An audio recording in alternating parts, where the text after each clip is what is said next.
this team throughout. I said it wasn't too impressive with him towards the beginning of the season, but as it's moved on, I think the big things that you tend to see from Nano, like anti-nades coming through that are massive, that doesn't seem to be his huge forte. What is, though, is those sleep darts that he seems to be getting off all the time, making the enemy team nap pretty much the entirety of the game. It's very hard to get past him there. So Morningstars, they're playing this Sombra Ana composition. There's a lot of pressure on that Reinhardt.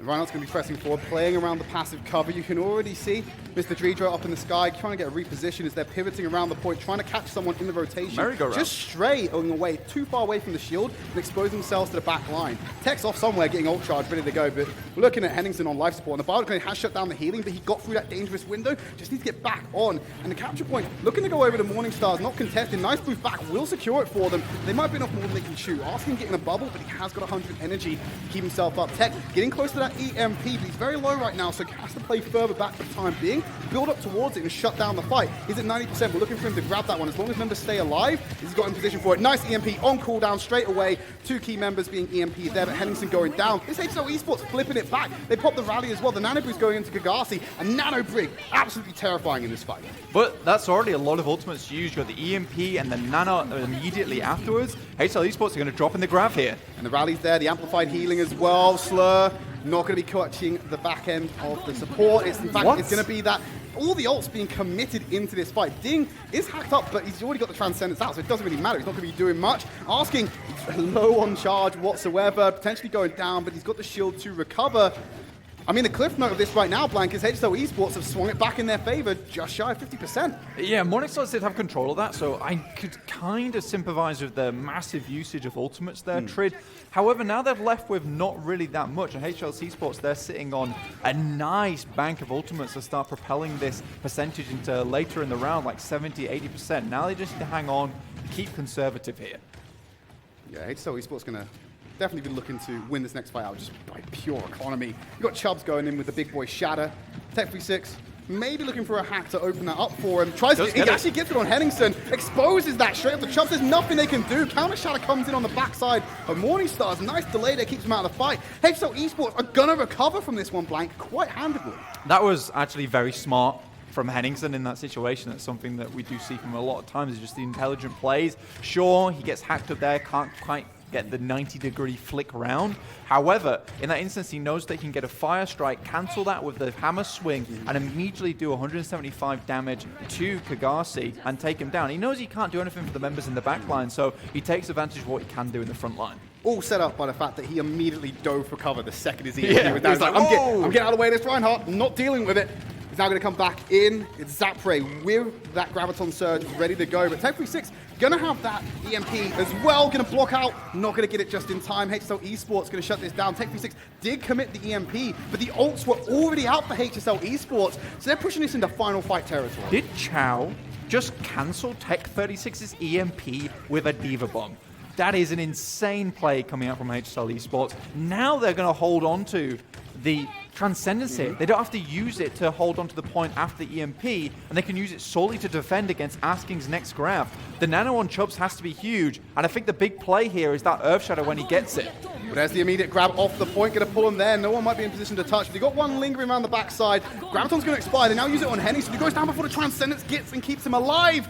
We're going to pull them all together still. There's the Shadow with no main tank. Nobody's going to be blocked out by the bubbles. Chubbs just throwing it into another tank instead. Can't get the charge off, and HSL Esports maintain control. No one's there to compete. They're taking Sanctuary. It was a little difficult for them in the beginning, but they brought it back in a big way, and it's exactly what I thought would happen, is that as soon as Morningstars invest that massive amount of ultimates, they have nothing left after that. They run out of gas.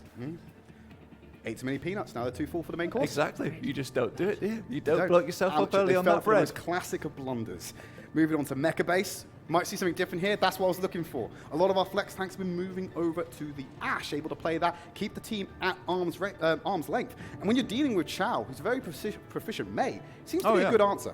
Chow has a massive hero pool, can play as Mei. His Diva is also impressive, as well from last round. I wouldn't be surprised, however, if they did switch Chow back over to the Diva once they see Tech 36 on this Ashe. Ashe gets a lot of value these days out of the big dynamites, which build up to the Bob very quickly, which can then dominate on the point, and HSL have to play around that. So again, would not be surprised to see the D.Va come back out again. The pathing as expected with the Ashe, they just completely avoid the fight, and they were all about keeping that range. They're immediate. You call it right, Blank. They've gone back to the spawn room. Chow's going to be changing over to that D.Va. Even Henningsen jumping over to close the gap faster on the Winston as well.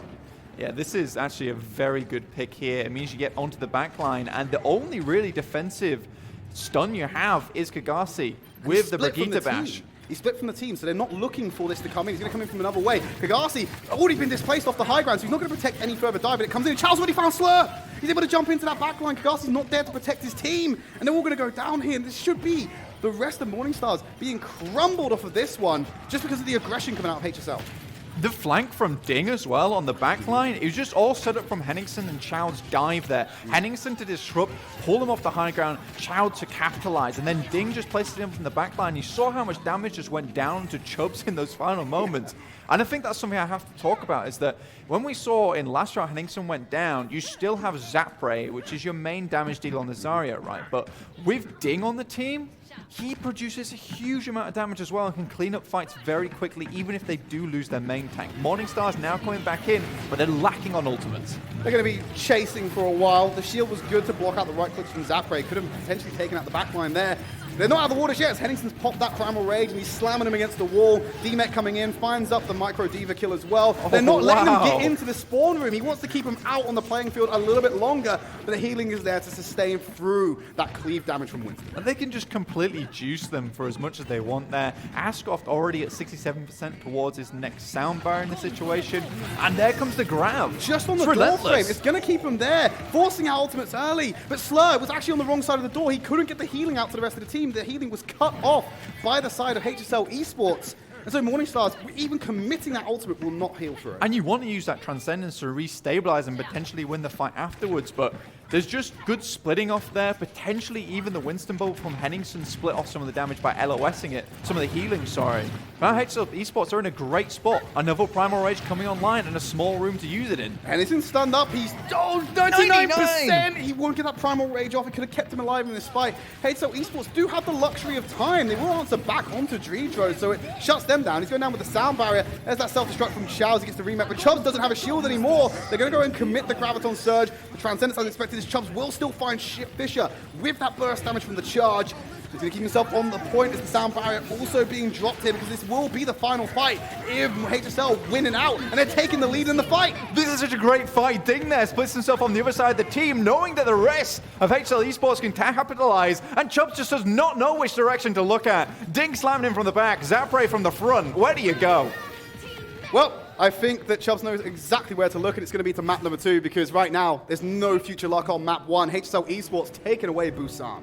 That was very, very fast. Very, very confident as well. And it felt like Morningstars lost their footing after that excellent D.Va bomb on Sanctuary that just cancelled out Tech 36's EMP, which was basically their win condition. And as I've talked about before, EMP is kind of like your cheat ultimate, right? You use it to accelerate the rest of your economy. But in that situation, as soon as it gets blocked out, all those ultimates you wasted before now mean a whole lot more, because you don't have that EMP to charge the rest of them again, and you're kind of left flopping. It was a great stimulus package on Sanctuary, but we're going to go to a quick break. When we come back, we're going to bring you map number 2.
Looks like Morningstars are going to go ahead and try and cancel the speed run that's in effect. That was an incredibly fast 2 maps of Busan we just had. It was, yeah, and I think a lot of that down to is Ding, right? This guy sets himself in such a good way in most of these fights, and he uses Transcendence similar to the way that Jay Jonah used it in the Overwatch League, which not only uses it defensively, but uses it to reposition mid-fight and places it in a better place. But I think at the moment what HSL are doing is splitting attention super, super well. I think we saw that in Sanctuary is something that Morningstars didn't do so great. They were so focused on taking Henningsen down, they kind of forgot that Zapray and also Ding do a lot of damage in these fights. And even if you pump everything into Henningsen, it doesn't matter. We talk a lot about the character sheets of some players, and if you talk about Ding, I think a lot of his spec is just into DPS. Yeah.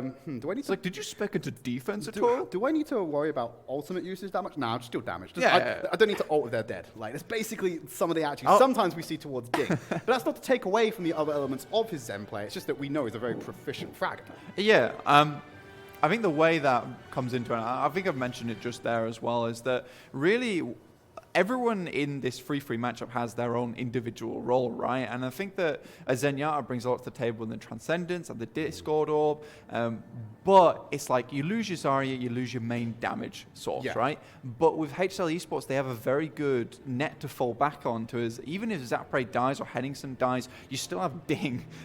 And he does a whole bunch of damage, but we're not going to see him on that here. HSL Esports are going to kind of play that bunker comp. They are on defense first, Ascoft on the Mercy for the time being, and Morningstars from the composition, they're probably going to change later on, but I feel like they do expect this. I think they are definitely still going to go quite damage heavy with this one. Yes, you see that for often sure. The counter for bunker, you know, with the triple DPS. The other options we've seen sometimes is just, hey, we'll just put a Mei in here and mess around with sight lines and mess around with what you mess around today, play Mei. Yeah, you know, that's how it is sometimes. But yeah, damage seems to be the name of the game for Morningstars coming on to Paris. Yeah, and they have some great damage dealers as well. Kagasi proven himself to be a great DPS player. Asking is a DPS player at heart. Slayer also can throw by title as well. Yeah, by title, yeah. And Slayer also is very good at outputting that DPS. But HSL Esports, they're literally playing the Clockwork comp. Apart from the Ana is variation. They've got the Widow there from Zapray. And I think a lot of this is about denying sightlines, making sure they get the hooks through, and then relying on Zapray to find some picks mid-fight. So he spotted off the composition exactly as it is. They are going for this 2-2-2 composition with Asking and Kadasi on snipers, and Asking already getting value by finding Zapray out. Shield's been repositioned. Askoff will bring him back and counter that altogether. They will not bring Chubbs back into the fight until Tridd jumps in there and goes ahead and does that. Asking again with the pick onto Ding, taking out a beefy target. The Hulk pulls them together and Kagasi presses forward. Wants to find a flank onto the backline of this. It cannot get too close to that Mei. This is a very difficult fight for HSL now, and I think they are just going to have to give up point A. Look at the rest of them running back.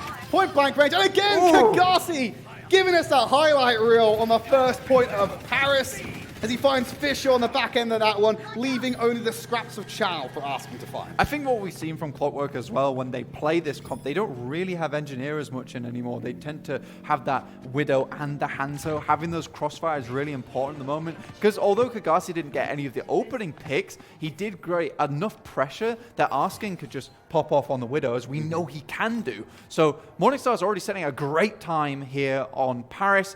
HSL Esports, they need to start playing a little bit more defensively. I think Henningsen maybe moved the shield a little bit prematurely and didn't expect Asking to be waiting there for him. It was to help secure the resurrection. One going down early is a little bit too much, and Slur probably going down too early as well, if it wasn't for his retreating with the take a breather. Asking's found Askoff now, so no resurrections for HSL. It's a great window of opportunity to try and push onto the point, but they're not doing it fast enough, so the respawns will come in, especially because Ding's just found Asking out, he went for the flank. They just collapsed onto him. They don't want to have the range there. Fisher going to be throwing out that globe onto the floor. The Blizzard going to catch out multiple members, but Chubbs has the shield and the Fortify to get away from it. We'll still find the kill.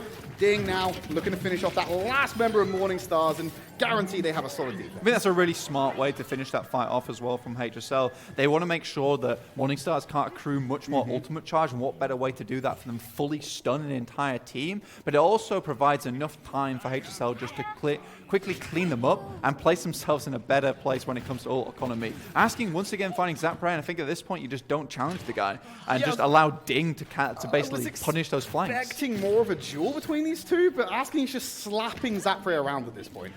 Yeah, it's pretty quick. It's pretty quick indeed. And this is what I'm saying. You just don't play any sightlines. I think it's the best way to go about it. Zapray finds a pick onto Dredro. No res. Morningstars have to back out. Yeah, can't win the duel against Asking. Just take out his immobile, basically, Widow. Mercy, she doesn't have that Guardian Angel. She's pretty static. Zapray will then find Kagasi as well, so the other sniper. Basically everyone but Asking as they look to fall back and regroup and go again. But there's still 4 ults on the board for HSL. It's going to be really difficult for Morningstars to get through in their current state. But we've got to remind ourselves that Zapray did have to use the infrasight there to get those couple of kills to ensure that they went through. So it would be a bit rubbish if he needs the infrasight each time to get those pickoffs early on in the fight. Morningstars just biding their time, waiting for ultimates. Chow on the flank with the Molten Core. Asking is completely on the other side of the team, unchallenged. Finds Zapray by himself. The Fisher will answer him. Now has to go back to the rest of the team. But it's down the Supercharger as well. Here's the self-destruct weaved into the backline. There's no shield to cover, so just get the Bongo instead. They've thrown out the Molten Core, so everyone needs to play the world's most dangerous game of the floor is lava. The Kagasi and Asking have cleaned up. They're getting multiple kills. They're pushing it up to that set 2/3 capture point as they just clear out the last remaining member. They need to get Fisher. Tech36 eats up the Blizzard as well. That was a Hail Mary for them, and they've been denied it. Fisher will go down to the melee, and now they're getting the capture point progress. And they absolutely deny Askov from getting the touch there, so they will capture still with a sizable time back. This is just the Asking show at this point, though. The guy has been playing incredibly well. The pickoffs have been insane each time, and every time he has got one, they've been crucial, either onto the Widowmaker or onto the Mercy, denying either sight or the res.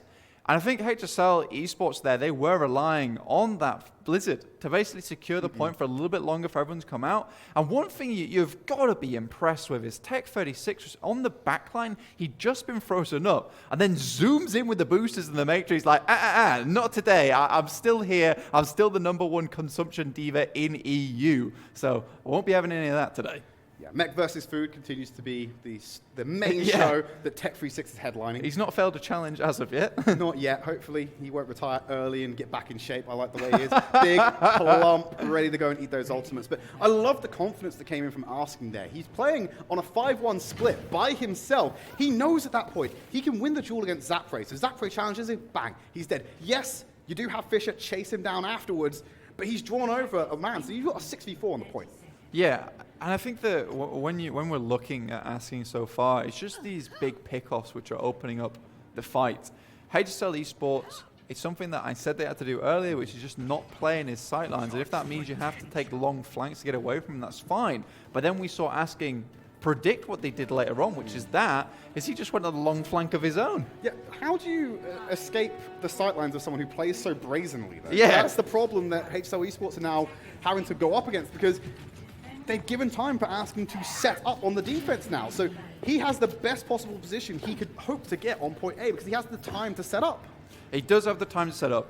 And the worst part about this is if you're the attacking Widow here, usually you'd have advantage because you'd be able to control the angles. But there's only one angle you can take on Paris as you walk in, so it's pretty much an even fight here between the two Widowmakers. And as we've seen so far, Asking seems to be the one that's getting the better of Zapray. He won't find the bullet, but he will find the wind of it rushing past his head as he went for that grapple shot. But Fisher's going to deal with the turret. They're pressing forward. They've got into this opening, and Fisher's then found Kagasi as well. No more turrets. Tech36 being hooked up before he can pop the ice block. He's gone down. Kagasi brought back, but the kill feed's all green. HSL Esports has done more than enough to capture point A. Yeah, that is very clean. I think a lot of that is down to Ding there, who created enough pressure from the sidelines. He actually hooked onto Tech36 towards the beginning of the fight, forced out the Mei basically ice block, and then after that was able to get the second hook through onto him, which took him out of the fight completely, which meant no more CC coming out from the endothermic blaster.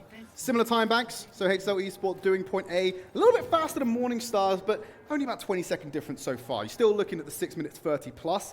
As Zapray looking at the challenge, Asking again, they can't just give up on the duel. He knows that despite him losing, he still has to be able to challenge. Nice hold over the top, he pulls him in, but they're going to miss out on the opportunity. And what better way to stop you from dying to Asking is a mortality field, which stops you from dying altogether.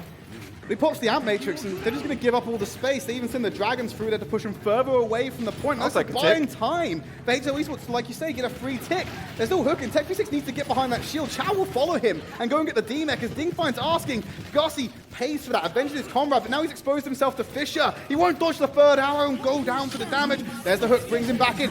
Misses the shrapnel from the gun as well. He's getting the heal from Take a Breather and the Valkyrie, but he's going to go down ultimately to that one. Still looking strong as they send that self-destruct behind the shield. Dredro going Battle Mercy yet again, finding Fisher where he wants to. Morningstars are now into full stall as Fleur jumps over to the Tracer to get back on the field faster.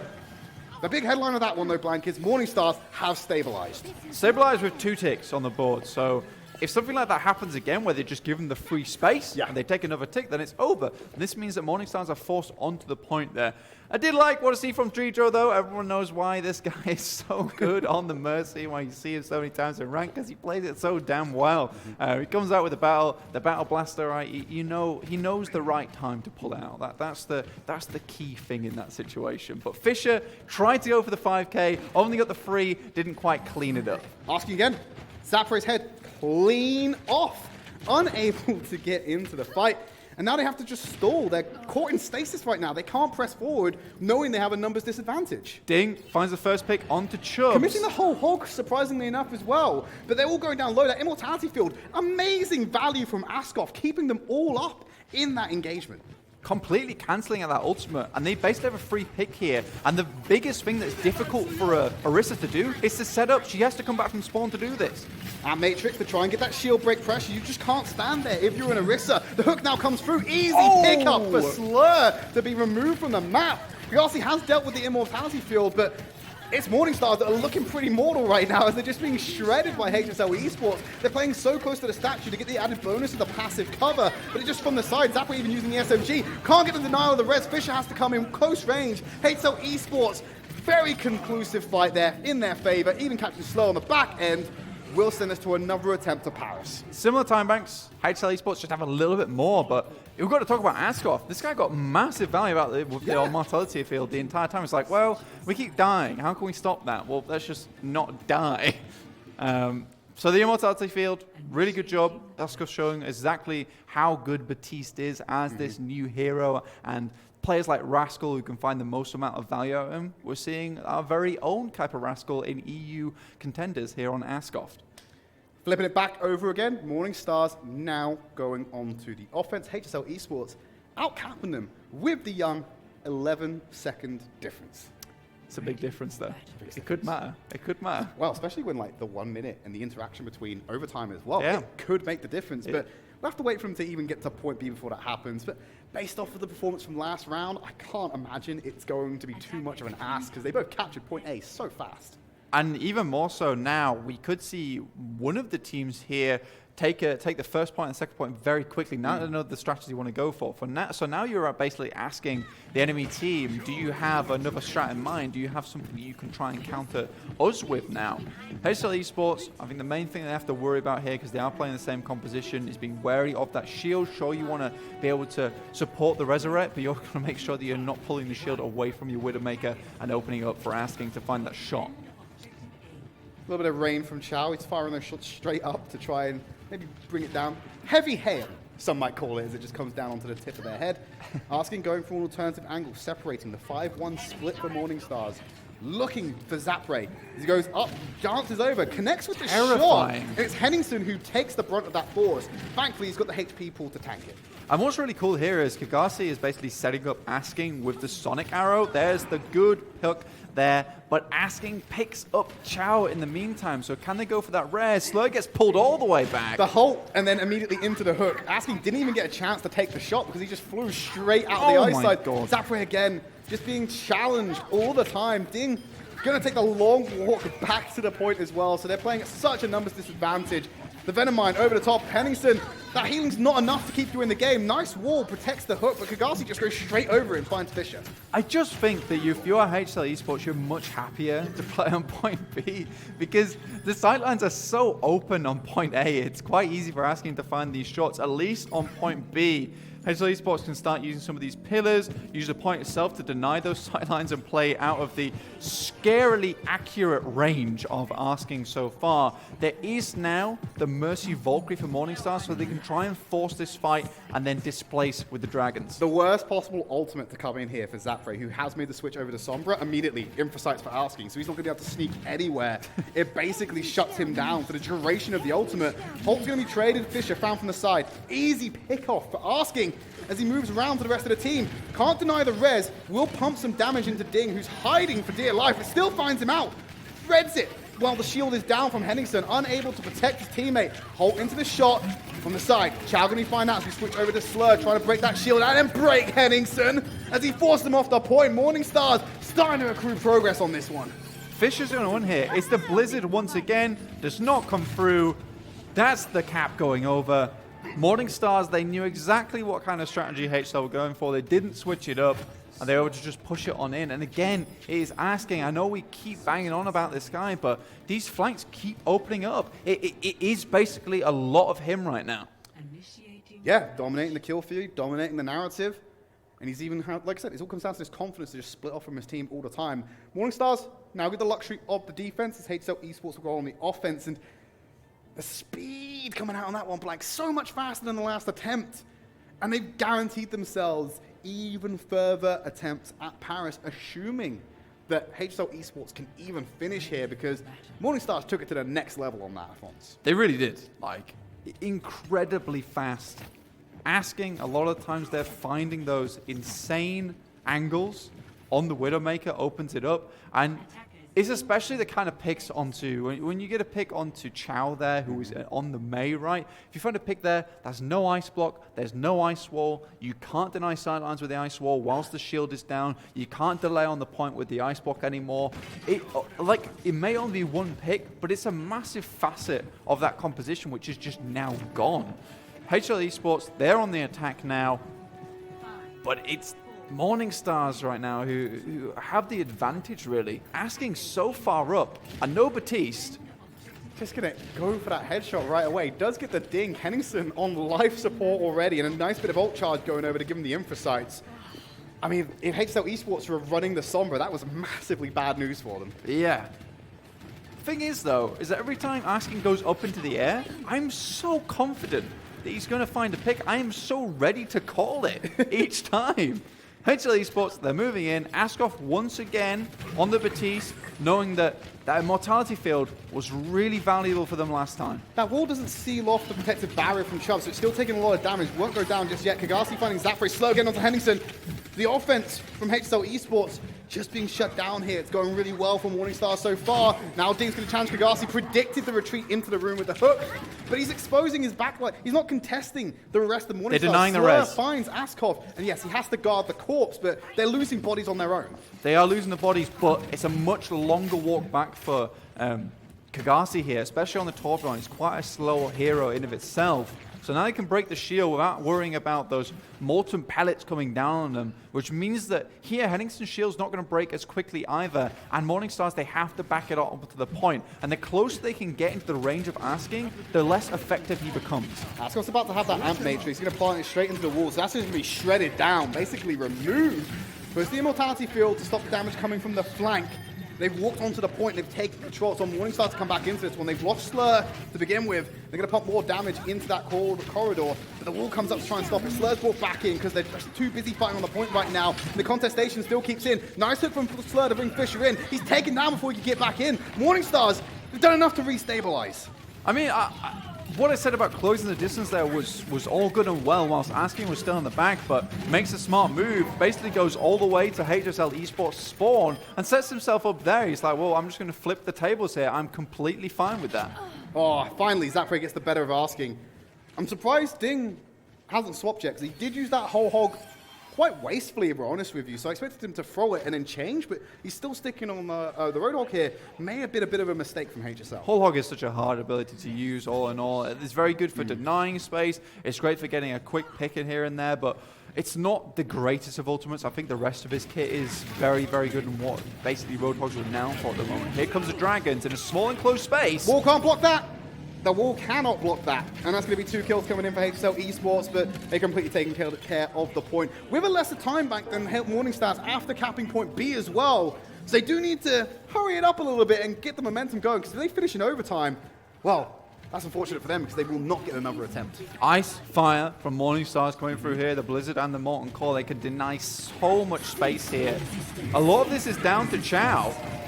Aski's already found Zander again. Never mind, it's down to Aski. Doesn't matter. They have already burned a couple of ults though. Infrasights up on there. They used Kagasi's Molten Core and the Supercharger. If it was just going to be shut down by Aski, they could have done that a little bit sooner and saved them the ults. But there's the self-destruct being dropped onto the point, going for the fast remake, and they're staying in this corner as they're pushing it down to that final minute of time. They need to make this quick, Blank.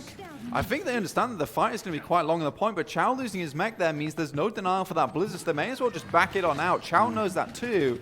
Now they have to wait. The Dragon Strike is what opened up for them last time, but here on point B, there's not many areas where you close off a team. They potentially have a lost fight here if they run into Tech 3-6. They need to hurry up so they get another attempt, because if that Blizzard gets on the point, that can shut everything down and make it so easy for Morningstar to clean up. You're so right, Tridd. Speed is really the key here, but the quicker you are, the less shield up time you have as you're trying to take space, which means that Aski can just find these shots. Aski knows that too, which is why he's taking such aggressive angles here. He's off on the flank. They use the defense matrix as they walk past the hallway to block out the shots, but they're not going to have that up the entire time. Ant Matrix burns through the wall, and they just retreat into passive cover. They're happy to go to the ground. Kagasi's gone down, but the Swarm Room's right on his doorstep, so he doesn't have to worry about that too much as the uptime's down, but the Dragon Strike coming in. They found 3. Morningstar's moving in. Kagasi brought back onto the map. Tech 3-6 goes down with that Blizzard. That pivotal ultimate is off the map. I don't think they're doing it fast enough, though. They're still getting the kills in. They force out the 2/3. Fisher moves in fast. Wants to find Asking, gets tagged on the back line. Has to retreat. Can they do it? The ball comes out from Chubbs, but a last-minute stall. Dragon Strike comes through. Chubbs 6 cannot get the seconds healing here. as it gets put on there. The self-destruct, not the self-destruct. The Blizzard being eaten up by Chow. As they're going to contest it. They've done it. They pushed it to overtime. That's all they needed to do. Morningstars guarantee they will not lose this map, but they still need to secure the win because the default will be the draw. It was basically a splinter of percentage left there, Tridd. You hate to see it. You hate to see it. You really, really do. I mean, HSL Esports did a wonderful job getting onto the point, though. To do it, they kind of had to use Zander as a human shield. It was like, well, the only way that we're going to stop Asking from finding a shot into us is you just have to keep firing back at the guy. I know you might die here, but we've got to take our chances. He was the tackle at the end of the hook. Just really baiting them in. Yeah, yeah. Reeled in, and then all of a sudden, it's Chubbs with the Wrecking Ball. He goes, gotcha now. Reels in, jumps onto the point, stalls enough time to force out that pivotal overtime. Morningstars knew their win condition there. They were like, cool, we got the overtime. Suck eggs, we're done. I think one thing that is interesting as well from HSL is that Fisher at the moment, I really like what the entire team is doing is that they're abusing Dredro. They know how he wants to go for these reses quite quickly.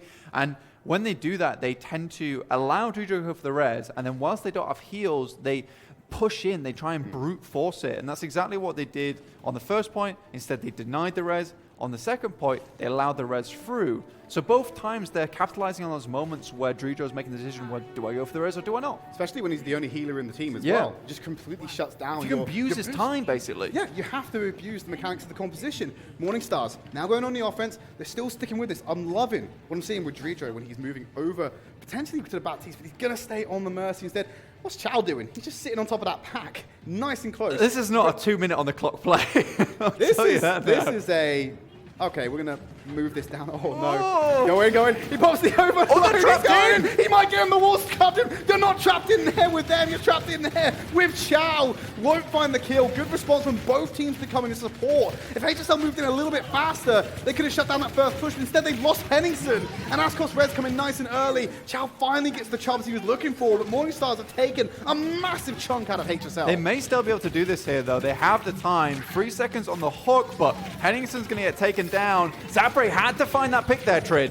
Gonna get the hook, just walks through the shield. He doesn't care. Still gets the kill. Goes down afterwards. Slur too late on the CC. He will find the second as he picks Fisher off on the back end of that one. Morningstars now moving. He had to hit that shot. Couldn't get the shot off, and Zander finishes off that tag. But then moving on to the point, who's going to sit there and soak up this damage? Zander even going to have to walk against the whole hog if he has to. This is looking dire for HSL Esports.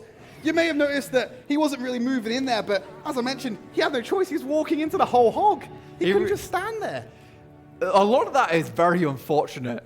When it comes to cooldown timings, you saw there, it was Chow. He went back in the room. He knew he had to make a play in that moment. 1 second away from getting the overload, which would give him some extra armor there to stay alive. And then you also had Ding, who went into the room afterwards, found some great picks, as did Chow. But he was also 2 seconds off that take a breather. And I think if they got either of those cooldowns, if they'd waited a little bit on either one, they might have been able to hold it out there. Morningstar's doing a great job. And when I say Morningstars, I mean asking. But the rest of the team backed him up wonderfully. The saddest thing about that defense was we kind of raised the question mark about what Chow was doing. And it's like he explained to us what he was doing by how the play actually went. He never fully this is a great idea in my head. Yeah. Right? Here's what we do. All right, so lads, they come into the room. We put the wall up behind him. I just go man mode. I go beast mode, pop the Overlord, whip out the hammer, and start conking heads. And he starts doing it, and you're like, but Chow, maybe you need some reinforcements in here. Right? Yeah. Maybe you need someone else to come in and help you. And you can see that by the fact that you now have a D.Va swing in and try and help them, but we said too late, just a little bit uncoordinated. Maybe if they were fast on the trigger with that one, could have come away with 2 kills and shut down the push. They sure could have done it. And I think also we've got to commend Chubbs in that situation. I think the shield placement was actually really good, and then the rest of the team was able to just basically use what's called shield dancing, where they were just going in and out of the shield there, making sure their head hitbox wasn't able to be basically eliminated or abused as much, especially with an Orisa. That's a really important mechanic to not only use in situations like that, but situations all the time, because she does have a massive head, mate. It's so easy to hit. Speaking of massive heads, asking, always finding those shots. He's a bit of a 5-head Widowmaker player. Literally. As he's able to get in there and just decimate them. Ding as well, pretty good here, finding some solid hooks on that offense. And I think Paris, we joked about it halfway through the actual match. I think Paris literally was the asking show. Very much so. We used to see this a lot from this guy, where he was just insane on the Widowmaker, and it's so nice to be able to see it again. I think HSL are making some great decisions during the majority of the match here. I think they're making some smart ones. But I think Morningstar's in that situation, I think they definitely had the upper hand. So what we're seeing at the moment is in the Widowmaker battle, it seems that Morningstars have the advantage. In the free battle, it seems HSL have the advantage. So it's how these maps basically pan out from here, and how each team decides to play them. Because you might just see from now on, you might just see Morningstars try and force this bunker comp with asking on the Widowmaker. Could potentially be their saving grace in this series. But there's only one way to find out, by potentially joining us after the break. But unfortunately, we can't jump to that right now, because we'll need to keep wrapping up this series a little bit longer. So we talked a little bit about asking. I think another person to highlight potentially here was actually Ding on the Roadhog. I really liked what I saw there. Same, yeah. It was very, very nice. I think the way he plays it is incredibly cool. I think a lot of times where he's walking forward, he's actually using the Take a Breather to body block for his own tank. But we can go to a break now, so we'll see you guys for the next map very, very shortly.